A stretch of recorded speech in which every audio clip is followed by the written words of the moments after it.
Welcome, Rifters, to Rifty Ratings. Corman here.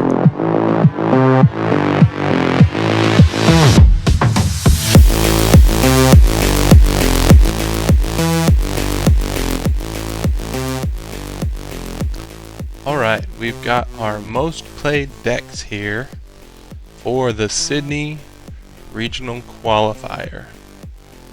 You can see 7% was LeBlanc, a new legend that everybody was really high on, and so there was a total of 83 decks.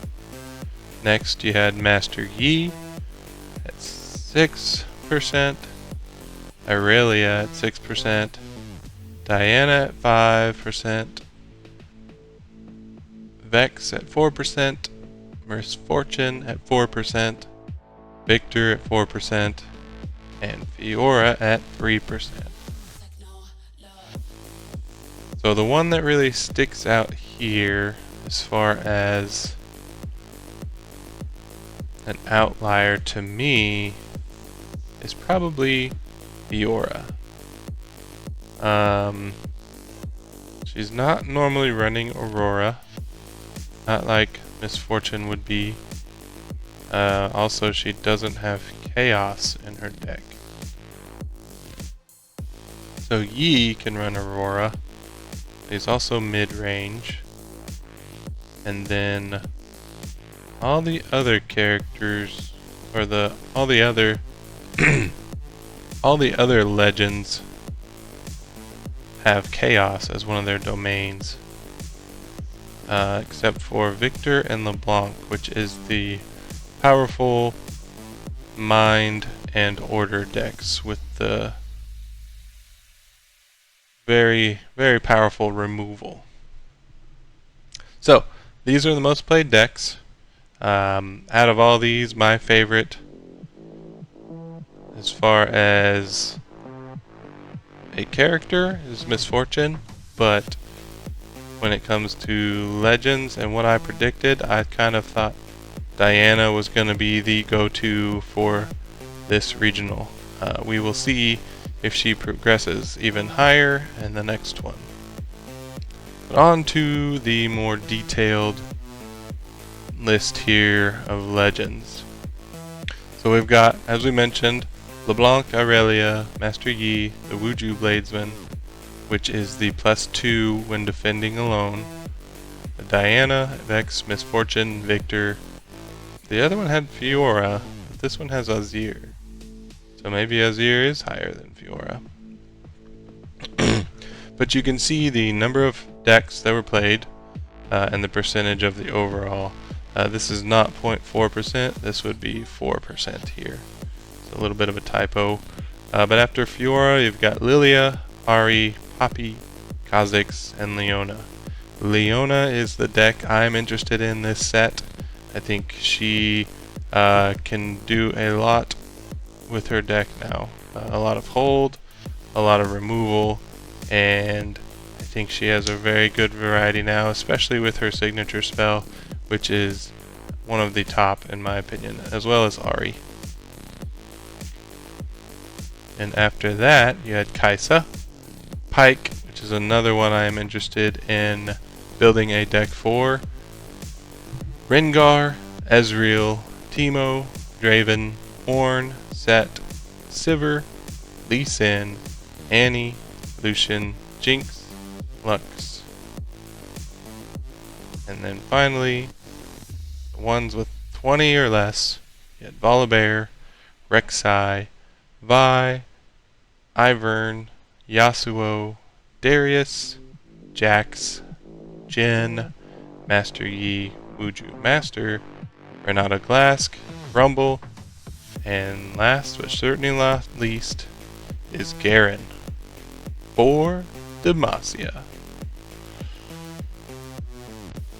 So everybody would classify this last page here as those who chase the metal cards, which I believe there's a separate metal card for each Master Yi. I don't think they are lumped into the same. As you can see here, they're classified differently. But this is the max number of legends we have had, so the most metal cards available at a regional qualifier so far. If there's any standouts here to you or something you're interested or found interesting, let me know in the comments. I thought Poppy would have less representation, but she is very high actually, comparatively. 2.8% of decks. So same percentage as Ari and Kha'Zix. Just way higher than what I was thinking. I was thinking she was probably going to be more down with the Jinx and the Lux, which Annie being this low is kind of surprising.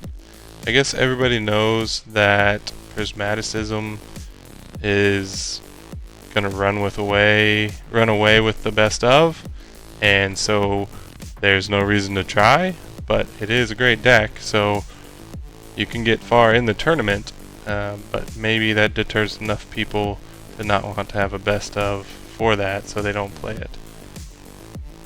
Sivir with Aurora and Elder Dragon, should have seen a bump. I did not have the numbers pulled up from the last regional qualifier in Atlanta, but that was not unleashed. So you can compare, but you're going to get differences just because there's a new set between that. But once the Vancouver one happens here in a little while, we can really get some comparisons and what's changing in the meta and how these legends are evolving into what we think would be the best decks. So yeah, that's what we got here. Honestly, a lot of the new champions and legends represented. That is nice to see. It's great to just see this many legends represented in this card game. Back to my love of League of Legends with all the different champions you could be. This is just great to see, and to know that many more are still being made and coming to the game are very exciting, because pretty soon everybody's favorites are going to be in this game. And even if you're not playing an organized play with a champion or a legend you like, down the road when they start phasing out the old ones, they'll still be there to play with your friends, and just to have those as kind of a collector's item. Alright, moving on. So after day 1, you had 3 undefeated legends. You had Annie, you had LeBlanc, and you had Irelia. Now, what's interesting about this is that there were a lot more Irelia and LeBlanc decks. And so the fact that only a few of them went undefeated was very telling. I believe Annie, I think there was about 22. So having one of them go undefeated is a lot more percentage-wise of the decks. So pretty interesting fact there. I just wanted to touch on. Alright, now we get into the top 8. You had Sivir on the sold out. Was ranked number 1. Has 12-1.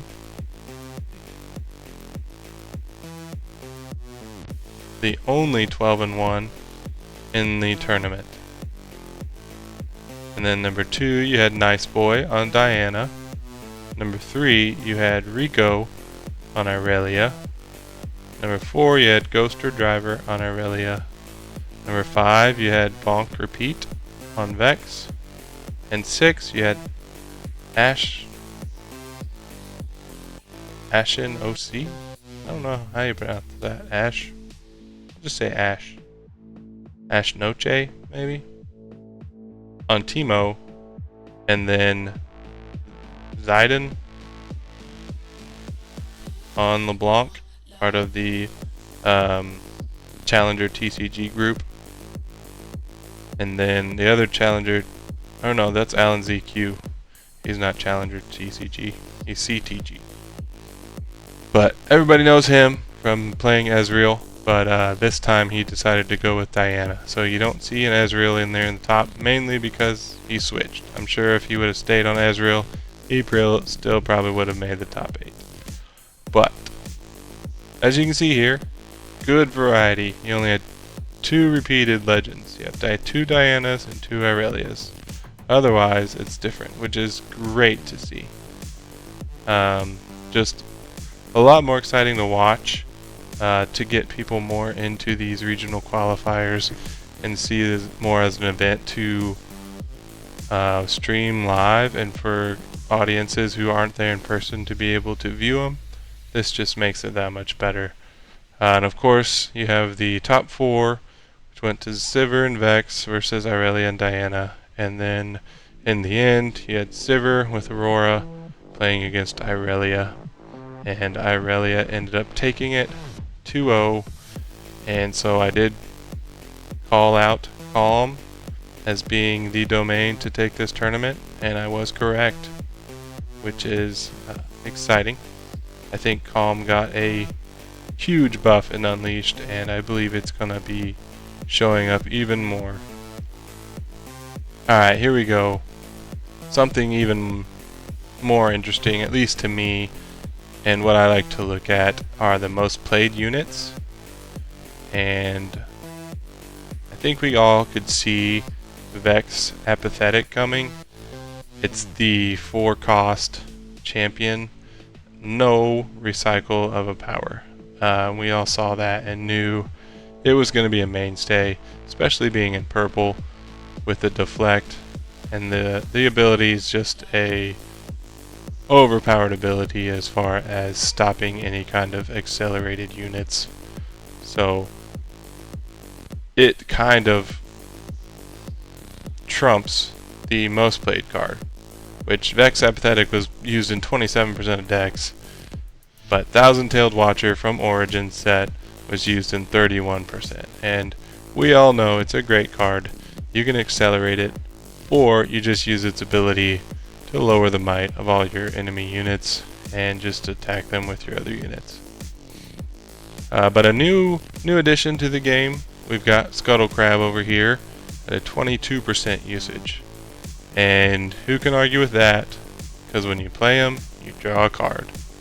And then, when he dies, you get all the hand knowledge you want, which in these really high stake games and organized play tournaments, you're writing that information down and you're keeping track of that throughout the game to know what your opponent has in their hand.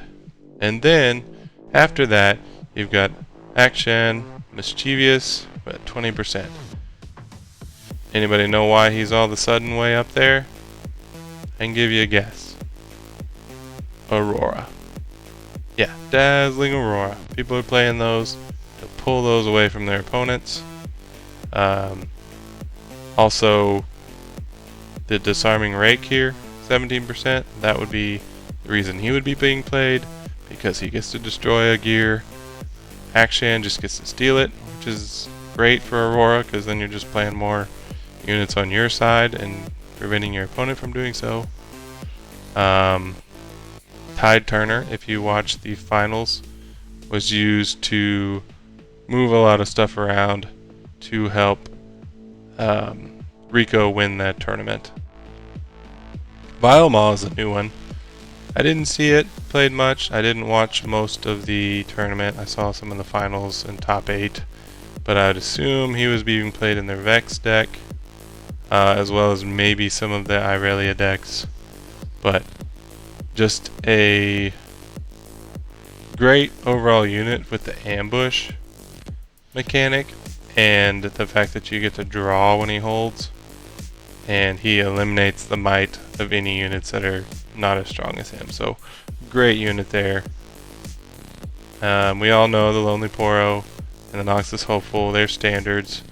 Plundering Poro as well. So if you're thinking about making a deck and you're wanting to use any of these domains that are these cards, so like you've got Calm, you've got Body, you've got Chaos, you've got Mind. Let's see.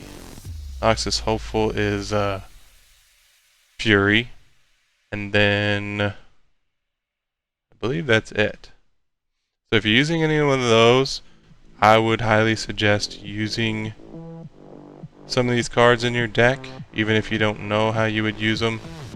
They're going to be good in there regardless, just because of their abilities and what they can do to disrupt your opponent. So that's all I got for today. I might find some information where I can dive in a little bit more on units and deck structures and things like that, but it might just be a short video. But between now and Vancouver, once Vancouver happens, we'll have a lot more data to analyze and rate. So at the moment, thanks for watching, and I will catch you again later.